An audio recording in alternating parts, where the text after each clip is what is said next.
Halo teman-teman semua, kembali lagi bersama saya, Bara, di bahasan tentang investasi. Di video yang lalu, kita sudah membahas mengenai apa itu investasi dan mengapa kita perlu berinvestasi. Di video kali ini, saya akan mencoba menjelaskan mengenai beberapa instrumen keuangan atau beberapa instrumen investasi yang umum digunakan di masyarakat Indonesia. Ya, dan akan kita mulai dengan deposito. Beberapa dari kalian pasti sudah banyak mengetahui deposito ini, karena deposito adalah produk yang sudah sangat umum mungkin di masyarakat Indonesia. Karena biasanya dikeluarkan oleh bank, di mana kebanyakan dari kita pasti mempunyai rekening tabungan dong. Dengan kita menabung di bank, biasanya ada juga produk lain seperti deposito. Apa itu deposito? Deposito adalah produk bank di mana kita mengunci uang kita sehingga dapat dikelola oleh bank dan kemudian nanti kita akan mendapatkan return yang sudah ditetapkan oleh bank itu sendiri. Dari segi jangka waktu dia variatif, mulai dari 1 bulan hingga 12 bulan. Sedangkan untuk returnnya dia berada di kisaran 3-5%.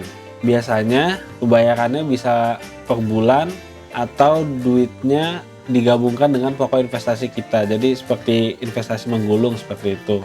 Deposito lebih cocok untuk para investor yang ingin mengurangi resiko, di mana resikonya sangat kecil. Karena selama bank yang kita pakai itu menggunakan LPS atau lembaga penjamin simpanan, maka akan aman uang kita, tidak akan hilang atau bangkrut atau sebagainya. Oke, sekarang kita lanjut ke yang kedua. Yang kedua adalah obligasi. Obligasi ini mudahnya dia itu mirip seperti deposito, namun yang mengeluarkan itu bukan bank. Lebih umumnya itu biasanya itu pemerintah kita melalui DJPPR atau bisa juga oleh para perusahaan yang membutuhkan modal namun tidak ingin menggunakan saham. Jadi pendanaannya menggunakan obligasi. Sistemnya mirip, cuman simpelnya obligasi itu biasanya dia itu returnnya akan lebih tinggi daripada bank-bank atau deposito dari bank-bank yang ada di Indonesia. Karena kalau tidak seperti itu, tidak akan menarik dong obligasi ini, karena dia mempunyai jangka waktu yang lebih lama dibandingkan deposito. Kalau deposito mulai dari 1 bulan hingga 1 tahun, sedangkan untuk obligasi dia mulai dari 2, 3, dan seterusnya. Namun untuk surat berharga yang umum ada di Indonesia, dia berada di angka 2 tahun atau 3 tahun. Gimana kita cara belinya? Belinya bisa menggunakan mitra distribusi yang bekerja sama dengan DJPPR Kementerian Keuangan. Sebenarnya obligasi juga bisa dikeluarkan oleh perusahaan dan negara, namun umumnya untuk para pemula investor kita dengan nominal kecil, biasanya kita beli yang SBN retail yang dikeluarkan oleh DJPPR. Yang ketiga, yang ketiga ini yang paling hot-hotnya, yang paling banyak orang cari tahu karena dia bisa returnnya setinggi mungkin dan juga bisa kerugian serendah mungkin. Apa itu? Itu adalah saham. Jadi simpelnya dengan kita membeli saham, kita itu membeli kepemilikan suatu perusahaan terbuka yang ada di Indonesia. Kita belinya di bursa melalui sekuritas-sekuritas yang melayani kita untuk pembelian saham.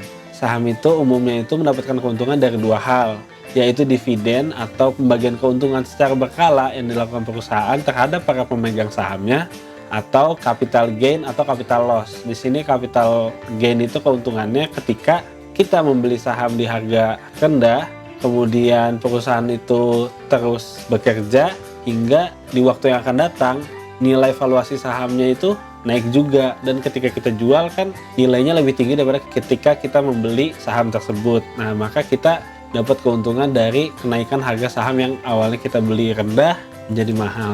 Ya, dan ini yang terakhir, dan ini harus terakhir biar mudah menjelaskan kenapa produk ini tuh agak berbeda dari 3 hal sebelumnya namun terkait dengan 3 hal sebelumnya, yaitu reksadana.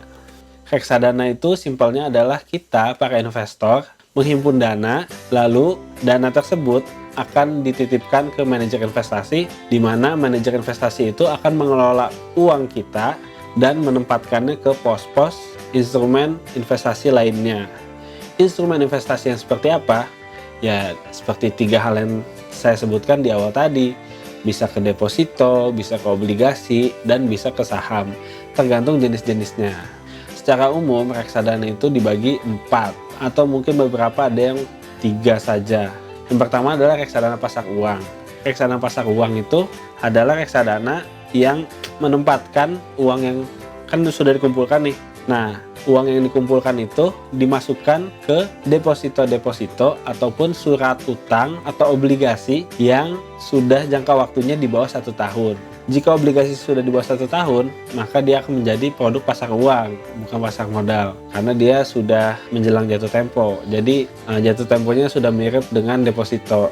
Jadi reksadana pasar uang menempatkan uang-uang kita yang sudah dikelola oleh manajer investasi ke deposito-deposito dan obligasi-obligasi yang di bawah 1 tahun yang sudah dipilih dan diracik oleh manajer investasi. Biasanya returnnya itu bisa di atas deposito biasa. Kenapa bisa di atas deposito biasa? Karena dengan menghimpun dana, nanti akan dijelaskan di video deposito ya. Karena dengan menghimpun dana yang cukup besar, kita bisa mendapatkan return yang di atas deposito biasa. Dimana kita membeli deposito 10 juta dengan 10 miliar, pasti returnnya akan berbeda dari bank. Karena duit yang dikunci dan dikelola oleh bank lebih besar, sehingga lebih mudah bank untuk menyalurkannya untuk program atau produk-produk mereka di bagian peminjaman atau pemberian modal usaha. Begitupun yang tadi ada bentuknya obligasi yang sudah di bawah 1 tahun, dimana obligasi itu returnnya sudah jelas pasti di atas deposito pada umumnya. Dimana ya nanti si reksadana pasar uang ini pasti akan memberikan return yang lebih tinggi daripada deposito biasa. Selanjutnya adalah reksadana obligasi, di mana ya reksadana ini menghimpun dana kita dan meracik portofolionya di obligasi-obligasi. Di awal tadi saya menyinggung kalau investor seperti kita biasanya umumnya membeli di SBN retail. Sedangkan untuk reksadana obligasi ini, obligasi yang dibeli biasanya obligasi-obligasi yang bukan untuk retail, yaitu obligasi-obligasi dengan nominal besar atau nominal lelang besar. Bisa juga obligasi-obligasi perusahaan yang tidak bisa dijangkau oleh investor retail seperti kita. Nah, lalu yang ketiga, ini ada reksadana saham, di mana dia menghimpun dana kita dan dialokasikan ke beberapa saham-saham yang sesuai dengan racikan manajer investasi tersebut. Jadi dia dibandingkan kita membeli saham yang nominalnya besar, 1 juta mungkin dapat 1 lot saja, dan kita hanya bisa membeli 1 jenis saham. Di reksadana saham kita hanya membeli 100.000 namun berasa membeli banyak saham, seperti itu simpelnya ya.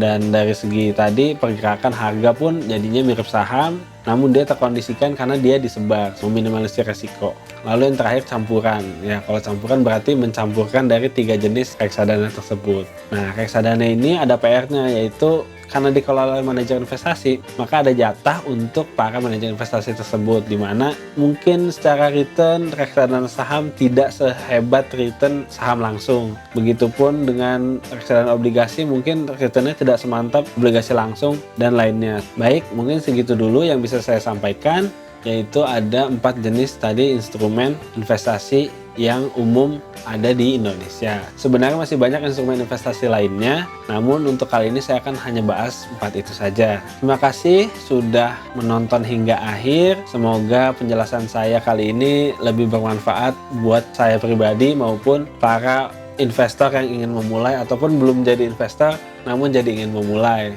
Like video ini jika Anda suka, dislike aja kalau nggak suka, subscribe jika Anda ingin mendapatkan info-info ataupun video-video terbaru mengenai investasi. Sekian dulu dari Bara, saya pamit.